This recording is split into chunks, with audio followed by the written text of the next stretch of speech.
noticed that when you do your sit to stand, you often don't stand up all the way straight, so you often have your knees bent and your hips are still bent and you're kind of bent over like this. So this exercise is going to work on getting all the way up straight when you stand up. So I'm just going to demonstrate this for you. You're going to hold on here. You're going to sit down, just touch your butt to the chair, and all the way back up.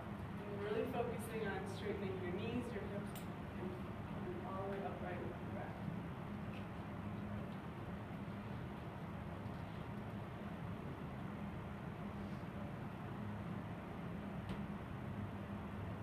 Stand up tall. Good. One more time. Stand up tall.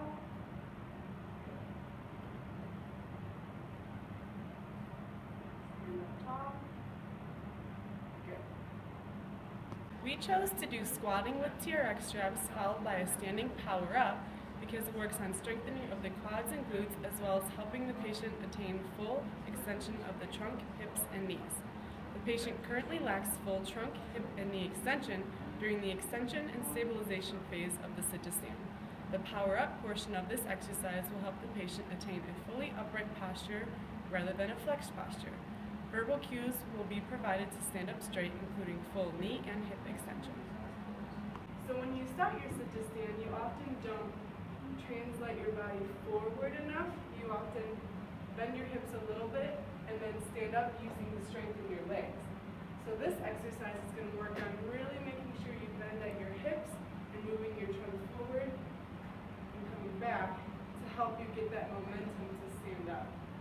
So this exercise is just going to be rolling forward and backwards, making sure you bend at your hips.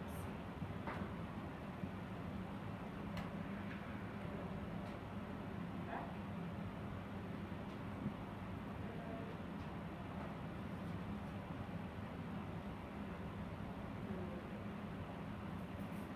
One more time. Good job. We chose to do rocking with the use of the stability ball before the sit to stand task because it will assist with increasing forward weight shift since this patient currently demonstrates minimal weight shift during this task. This patient currently relies on flexion of the thoracic spine and powering up with his lower extremity musculature to complete the sit to stand instead of using his momentum. This rocking technique will allow him to work on increasing hip flexion and ankle dorsiflexion prior to standing. We will also have him complete this exercise without his upper extremity to decrease his reliance on his arms. We can progress this exercise to rocking independently without the stability ball prior to the sit to stand.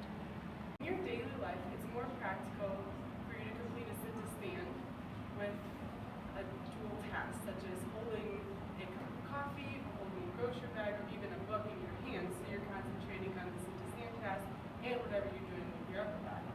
So this is going to be a more practical exercise and realistic for you. So what I want you to do is while you're holding the glass in your hand, you're going to complete the standing task without spilling the water and making sure that you're leaning forward far enough and you're also straightening up all the way on standing.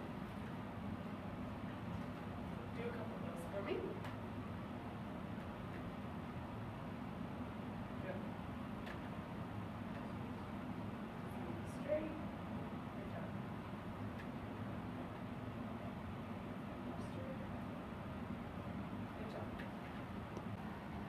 Completing the sit to stand while dual tasking will help strengthen the quadriceps and gluteal muscles that may be weakened in this patient as demonstrated by difficulty standing from the chair.